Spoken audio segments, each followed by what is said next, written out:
እንግዲህ ዋናው ሌበር በቀጥ የሚያየው ነው አይደለ? ሌበር ከተባለ መቼስ በዋነኝነት ተርሚኔሽን እና ሰቨራንስ ፔይ አካባቢ ያለው ኢሹ ነው ያለው ጉዳይ ነው። ሌላ ሁሉ ብዙም አይደለም። ግን እነኚህን አርቲክሎች ያቸው እስኪ ለምሳሌ ይሄን ጥያቄ ልጠይቃችሁ። ያንግ ኢምፕሎይስ ኦቨርታይም ስራ ይሰራሉ አይሰሩም? ልክ እንደዚህ አይነት ነገሮች ለምሳሌ አንቀጽ 91 ነች ለምርጫ ስለምትመች እሷን በደንብ ይዋት። አንቀጽ 91 ለምሳሌ ኢቭን መደበኛ ስራ ራሱ ከምሽቱ 4 ሰዓት እስከ 12 ሰዓት ባለው እስከ ጠዋት 12 ሰዓት ባለው ከሆነ አይቀጠሩም አይደለ? በቃ ሁሌ ምናልባት ማክሲመም ከጠዋቱ 12 ሰዓት እስከ ምሽት 4 ሰዓት የሚሰራ ስራ ነው። ከዛ ውጪ ኦቨርታይም አይሰሩም፣ ቅዳሜና እሁድ አይሰሩም፣ በበዓላት ቀን አይሰሩም። እነኚህ ነገር ለምርጫ ስለሚመቹ በደንብ ይዋቸው። 91 ላይ 95 የሰበር ውሳኔ ስላለባት 96 ማለት አይተናት እንለፍ። አሁን ያው ስትሪክት ሊያቢሊቲ ልብ በሉ፣ ስትሪክት ሊያቢሊቲ አለ። ስንት አንቀጽ 96 የቶርቱ ስትሪክት ሊያቢሊቲ አለ አይደለ? በሌበርም አለ። ምን ማለት ነው እሱ ነገር? ለምሳሌ ተቀጣሪ እየሰራ ያለ ምንም ጥፋት ሳይፈጽም በሱ በኩል በካምፓኒው ምንም ጥፋት ሳይኖር ዞሮ ጉዳት ደረሰ። ለምሳሌ ለምሳሌ መምህሩ እያስተማረ ያለ መብረቅ ቢመታው መብረቅ እንኳን እንዲያውም ምናልባት በፎርስ መጀር በዛኛው ሊከራከር ይችላል። ግን እንደዚህ አይነት ነገር ቃጠሎ ተነስቶ ቢጎዳ ሳምቲንግ ስትሪክት ነው አይደለ? ስትሪክት ሊያቢሊቲ ነው። እና በዚህ ጊዜ ምንም እንኳን ጥፋት ባይኖርም ካምፓኒው ይጠየቃል፣ ካሳ ይከፍላል አይደለ? ቢያጠፋስ ካምፓኒው በጥፋት ከሆነ ካምፓኒው በዚህ ጊዜ ኢምፕሎዩ አንቀጽ 96 ንዑስ 3 ላይ ምንድነው የምትል በቶርት ከመጠየቅ የሚያግደው ነገር የለም ይላል። አለችው በቅርባቸው አንቀጿ ካለች ንዑስ 3 አንብቧት።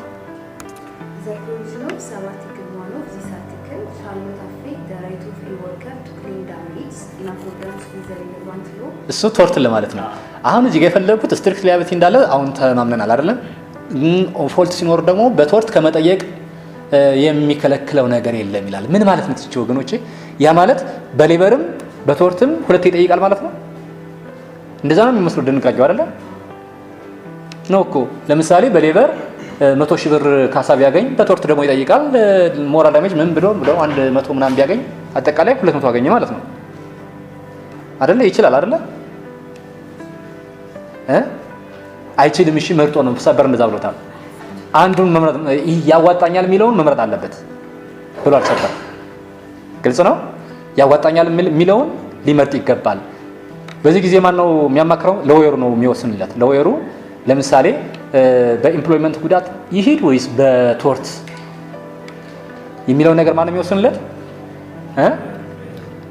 ሎየሩ ነው። ባይዘው ጥሩ እንትን ነው። በኢምፕሎይ ትንሽ በቶርት ብዙ ሊያገኝ የሚችልበት አጋጣሚ አለ። ትክክል ነው አይደለ? ለምሳሌ ካሳ ከሆነ አሁን ቶታል ጉዳት ብንወስድ የአመት ደሞዙን በ5 ይባዛ ነው የሚያገኘው አይደለ? አንቀጽ 109 እና 10 ላይ ያለው። በቶርት ግን እስከ እንደዛ አይደለም። ጦርታ እስኪወጣ ድረስ ተሰልቶ ነው አይደለ? ስለዚህ ሎየሩ አማክሮ የሚሻለውን ያስመርጠዋል እንጂ ሰበር በሁለቱም በአንድ መጠየቅ አይቻልም ብሏል። ይችን አስታውሱ። ከዛ ውጪ ያው 104 105 የህክምና ጉዳይ እሷንም ይዋት ለምርጫ የምትመች ነች። ለምን ቢባል ኢምፕሎየሩ ምን ነው የሚሸፍነው ሲባል ይሄ ለምሳሌ ኢመርጀንሲ ላለ አይደለ የፊውነራል ኤክስፔንስ ይሸፍናል፣ ፈርስት ኤድ ህክምና ምናምን እነሱ ነገሮች አሉና ለምርጫ ያዋች 104 105 እዚች ጋር አንድ ጥያቄ ጠይቂያችሁ ልሂድ። ለምሳሌ ኤቢሲ ወይም ደግሞ ዳሽን ቢራ ለምሳሌ ዳሽን ቢራ ለሰራተኞቹ ያው የማሳከም ግዴታ አለበት አይደለም? ሲታመሙ ምን ሲሉ አጋጣሚ አንደኛው ሰራተኛ ታመመና መታከም ያለበት አገር ውስጥ ብዙም የለምና የት ነው የሚታከመው? ዱባይ ተባለ ወይም ባንኮክ፣ የተለመደችው ባንኮክ ምን ሄደው አይደል? እና ዳሽን ቢራ ባንኮክ ካላሳከም ቤት ህግ ጥሷል አልጣሰም? ለምን? አይ ኖ ፈርስት ኤድ የሚለውማ አውቶማቲክሊ ያደርጋል ነው እንጂ ከዛ በኋላ ያለው ወጪ ይሸፍናል። 106 105 ላይ ያለ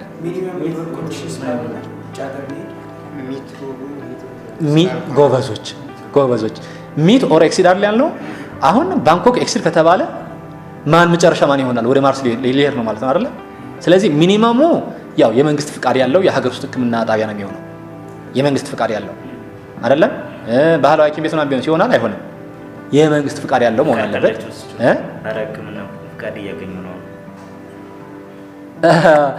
ጥሩ ጥያቄ ነው፣ ግን በዚህ የሚካተት አይመስለኝም። እስካሁን ባለው አይካተትም። አንቀጽ 35 ላይ ሲክ ሊቭ አለ አይደለ? እዛ ላይ የተሰጠ ትርጉም አይቻለሁ። አይካተትም። ፕራይቬትም ይሁን ፐብሊክ ፍቃድ ያለው የሕክምና ተቋም ዘመናዊ ተቋም መሆን አለበት የሚል ነገር ከሲክ ሊቭ ላይ ተሰጥቷል። እዚህ ውሳኔ ላይ አሁን ከምናወራው ፖይንት ላይ አልተሰጠም፣ ግን ስለ ሲክ ሊቭ የሚያወራው አርቲክል አለ አንቀጽ 85 እዛ ላይ ጎበዝ ነች። ኮንትራቱ ባይዘው አንድ ነው። ኮሌክቲቭ አግሪመንት እና ኮንትራቱ እሱ አንድ ነው። ሲጀመር ብዙ እንደዚህ አይነት ነገር በአብዛኛው በኮንትራት አይደለም የሚወሰነው፣ በኮሌክቲቭ አግሪመንት ነው የሚወሰነው። ለምን? በቀደም እንዳልኳችሁ ኢሹ ኮሌክቲቭ ስለሆነ ዲስፒዩት ማት ዘንድ ኦፍ ኮሌክቲቭ ነው የሚሆነው እና በኮሌክቲቭ አግሪመንት ነው የሚወሰነው እና እሷን በደንብ ይዋት። ከዛ ውጪ 110 ላይ ለምሳሌ ዲፔንዳንት የሚባሉት እነማን ናቸው? ዲፔንዳንት የሚባሉት ስፓውስ አለች አይደለም? አሴንዳንት፣ ዲሴንዳንት፣ ሌላ የለም። ብዙ ኢሹ የሚነሳው አሁን አብሮ ያደጉ ሰዎች በጣም ጥያቄ ያነሳሉ አይደለም? ከልጅነት ጀምሮ ምናልባት ጉድፌቻ ይውላችሁ። የአዶፕሽን አሁን ትልቁ ጥቅሙ እሱ ነው። ይውላችሁ ጉድፌቻ ሳይሰጣቸው አብሮ የሚያርጉ እኛ ሀገር ላይ አልተለመደም ጉድፌቻ አይደለም? ግን ከጀምሮ ከልጅነት ጀምሮ አብረው እንደ እናት እንደ አባት ሰዎችን እያዩ ያደጉ ወይም ደግሞ ማን ነው አሳዳጊዎች ልጅናት ብለው ኢቭን ልጃቸው አለመሆኗን እንኳን ለመግለጽ እየከበዳቸው ለሰዎች ማለት ነው የሚያርጉ ልጆች በጣም ብዙ ናቸው እኛ ሀገር ላይ አይደለም? የሚገርመው አብዛኛው ዘደነኝ ሰዎች ሲሞቱ እና በዚህ በኢምፕሎይመንት አደጋ ቢሞቱ ካሳ ሲከፈል እነሱ አይታሰቡ። እነኚህ ሰዎች እንዲታሰቡ ምን መሆን ነበረበት ማለት ነው? ጉድፌቻ መሆን ነበረበት። በቀደም የሆነ ኬዝ አልነገርኳችሁም? ፋሚሊ ላይ የስዊድን ኬዝ ሰውየው ፎሪነር ነው፣ ሚስቱ ኢትዮጵያዊት ነች። ግን የራሱን ከሱ ጋር የሚያድገውን ልጅ ጉድፌቻ ማድረግ አለብኝ ብሎ ፍርድ ቤት ጠይቆ የተወሰነለት አለ አይደለ? ትዝ ይላችኋል? መዝገብ ቁጥር 28 ነው 21 5383 የሚል አዎ፣ የባለፈው ዓመት ውሳኔ ነው። ዩሲ ለእንደዚህ አይነት ኢሹ ነው እንግዲህ ጉድፌቻ ከእናንተ ጋር እያደገ ያለ ሰው ጉድፌቻ እንዲሆን ወይም ደግሞ የጉድፌቻ ልጅ እንዲሆን ማድረግ ጥሩ ነው። በእውነት ውርስ ብቻ አይደለም እንደዚህ አይነት ኢሹ ይመጣበታል። እና አሁን እዚህ ላይ ያለው በቃ ማን ነው ካሳውን የሚቀበለው? ስፓውስ ዘንድ ደግሞ አሴንዳንት ካሉ አሴንዳንት ያው ኦብጀክት እንትኑ ድጋፍ እየተቀበሉ ከነበረ የሚለው እንዳለ ሆኖ ማለት ነው። ከዛ ዲሴንዳንትስ ደግሞ 18 ዓመት ያልሞላቸው ከሆነ የሚል ነገር አለ እና ይችን እዛው ዲፔንዳንት የነበሩ ልጆች ምናምን ብሎ ምርጫ ያመጣል። ይችል በደንብ ይዋት። ከዛ ሌላው በጣም ኢምፖርታንት ፖይንት ምንም የተለየ ማብራሪያ የማያስፈልገው አንቀጽ 163 እና 164 165 ይህን በደንብ ይዩት። ኤግዛክትሊ በጣም ሾርተስቱ ማን ነው? ሾርተስት ፔሪድ ኦፍ ሊሚቴሽን ማን ነው? አያችሁ፣ አሁን ይሄ ለምርጫ በጣም ይመቻል። ሁሌም ያመጡታል ደግሞ የሚገርም በሌበር ሾርተስት ፔሪድ ኦፍ ሊሚቴሽን ያለው ማን ነው?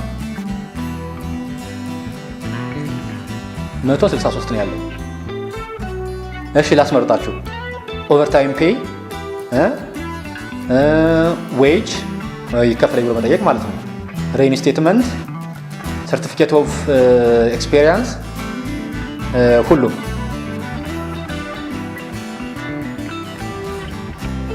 ሰርቲፊኬት ኦፍ ኤክስፔሪየንስ፣ ሬኢንስቴትመንት፣ ዌጅ፣ ኦቨርታይም ፔይ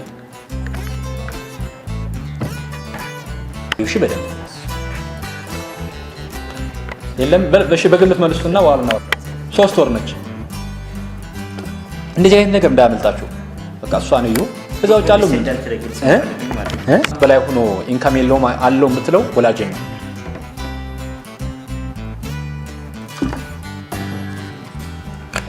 ጎበዝ ገምት ምን ይመስላል? አዎ ከተባረረ ከተርሚኔሽን ጋር የሚያያዝ ነው። ልመለስ ብሎ አይደለም የሚለው ባይዘው ከተባረረ የተባረረው መቼ ነው? ዛሬ ነው አይደለም? ዛሬ ስንት ቀን ነው? ከነገ ነው ይርጋው የሚጀምረው። አንቀጽ 45 46 አካባቢ አለች 44 45 ላይ ዛሬ ከተባረረ ከነገ ጀምሮ ነው ክሌም ማድረግ የሚችለው። ዛሬ አትቆጠረም። ስለዚህ ከነገ ጀምሮ ሲቆጠር 3 ወር ከሞላ ሬኢንስቴትመንት መጠየቅ አይችልም ማለት ነው። ከዛ ቀጥሎ ፔይመንት 6 ወር ነው። ፔይመንት 6 ወር ነው። ሰርቲፊኬት ኦፍ ኤክስፔሪየንስ ብያቸው ነበር አይደል? የሚገርመው እሱ ጋር የለም፣ ግን ሰበር ላይ የሆነው ሰኔ ላይ 10 ዓመት ብሎታል። ሰምታችሁኛል?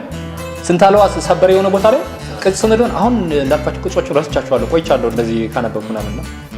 ግን 10 ዓመት ብሎታል። ሰርቲፊኬት ኦፍ ኤክስፔሪየንስ። ኦቨርታይም ፔይንግ ስንት ነው? ክፍያ 6 ወር ነው ጎበዞች። ከሪኢንስቴትመንት 3 ወር ነው። እነኚህ እንዳትረሱ በቃ። ከዛ ውጭ ሌበር በደንብ ነው የምትሰሩት፣ በደንብ በጣም ፈታ ብላችሁ። ወደ ታክስ ሊድ